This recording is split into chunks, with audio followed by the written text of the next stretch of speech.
शास्त्र इस पर बड़ी बात बोलते हैं। सत्येन लक्ष्यते धर्मो विद्या अभ्यासेन रक्षयते मृंजया रक्षयते रूपम कुलम वृत्ते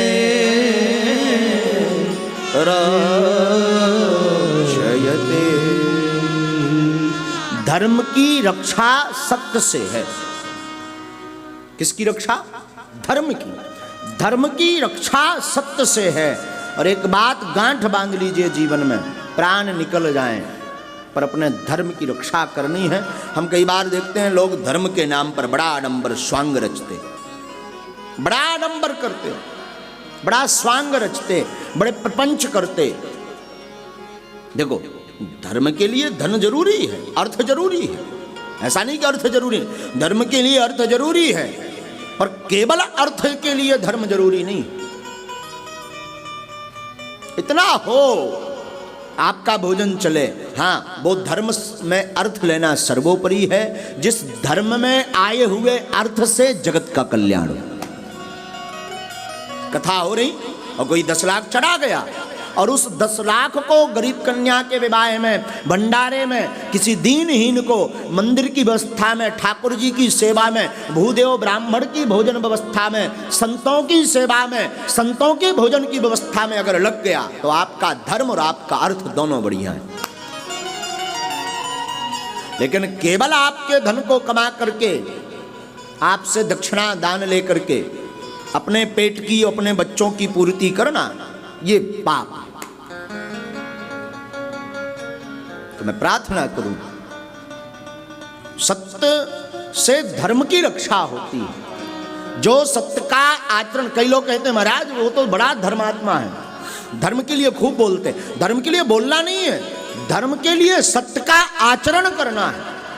क्योंकि सत्य की एक अपनी महिमा है, अपनी आभा है, अपना ओहदा है, अपना औरा है, अपना आचरण है, अपना लेबल है, अपनी एक प्रतिष्ठा है सत्य की, स्वयं की।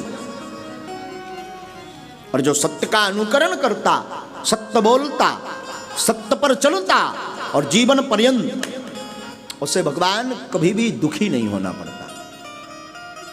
और इस शास्त्र में बड़ी प्यारी बात, सत्येन धार्यते पृथ्वी सत्येन तपते रविः सत्येन वाति वायुश्च सर्वे सत्यम प्रतिष्ठितम्। सत्य के बल के प्रभाव पर ही सत्येन धार्यते पृथ्वी। पृथ्वी अगर टिकी है तो सत्य पर। आप विचार करो, थोड़ा सा शेषनाग जी खिसक जाए तो भूकंप आ जाता है, सुनामी आ जाती है। और 2-4 प्लेटें नीचे की खिसक जाएं तो पृथ्वी और हम कहाँ जाएंगे? जय जय सीताराम हो जाएगी, 13 भी ना होगी। हाँ, वैसे मर जाओ तो 13 ही होए, पर इकट्ठो पूरा गांव को गांव नेचे चलो जाए, फिर को 13 ही करवे वारो बचत है। बोलो सीताराम। 13 कब हुई है? जब बचे ही ना सब जने। तो सत्येन धार्यते पृथ्वी, सत्य के बल पर पृथ्वी टिकी है। सत्येन तपते रविः, सूर्य भगवान अगर तपन देते हैं, सूर्य भगवान में तेज है तो सत्य पर। इनका सत्य क्या है? ये समय पर आ जाते हैं।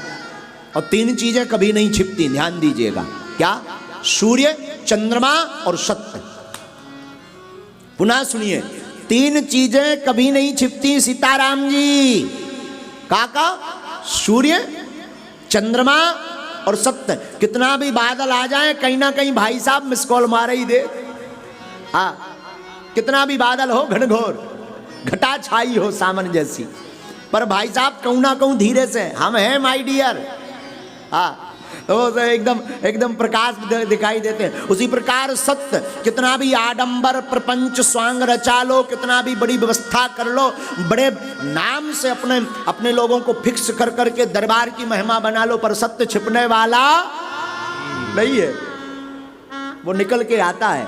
तो 3 चीजें छिपती नहीं। सत्येन धार्यते पृथ्वी सत्येन तपते रवि सत्येन वाति वायुश्च। सत्य के ही प्रभाव से पवन चलती है। पवन यानी हवा, अंग्रेजी में कहे तो एयर। हाँ, सत्य के प्रभाव से ही हवा चलती है। लेकिन सर्वे सत्यम प्रतिष्ठितम। इसलिए पूरे संसार में सत्य प्रतिष्ठित है। और मैं ये बात बोलूं तो अतिशयोक्ति नहीं, सत्यमेव जयते, सत्यमेव सत्यमेव, सत्य ही जीतता है। कौरव पक्ष की कितनी 18 अक्षौणी सेना, बड़े बड़े योद्धा, भीष्म पितामह जैसे, कर्ण जैसे, गुरु द्रोणाचार्य जैसे, है? और कहां 5 मात्र पांडव। लेकिन एक बार की मुझे कथा स्मरण आती है, कोई महापुरुष हमें सुना रहे थे। एक बार कौरव और पांडव दोनों बैठे हुए थे, तो भगवान श्री कृष्ण किसके पक्ष में रहेंगे इस पर विचार चल रहा था। तो भगवान ने दुर्योधन को पूछा, तो दुर्योधन कहते भगवान पहले हमें बताओ तो मटेरियल क्या क्या है। तो भगवान श्री कृष्ण कहते हैं दुर्योधन, एक तरफ मेरी इतनी लंबी सेना और एक तरफ केवल मैं अकेला, वो भी बिना अस्त्र शस्त्र के रहूंगा पूरी महाभारत में। बताओ तुम मेरी सेना को पाना चाहते या मुझे? तो दुर्योधन कहता नहीं नहीं नहीं, दुर्योधन तो चाहता कि मुझे तो केवल सेना चाहिए, भीड़ चाहिए। पांडव कहते मुझे केवल कृष्ण चाहिए।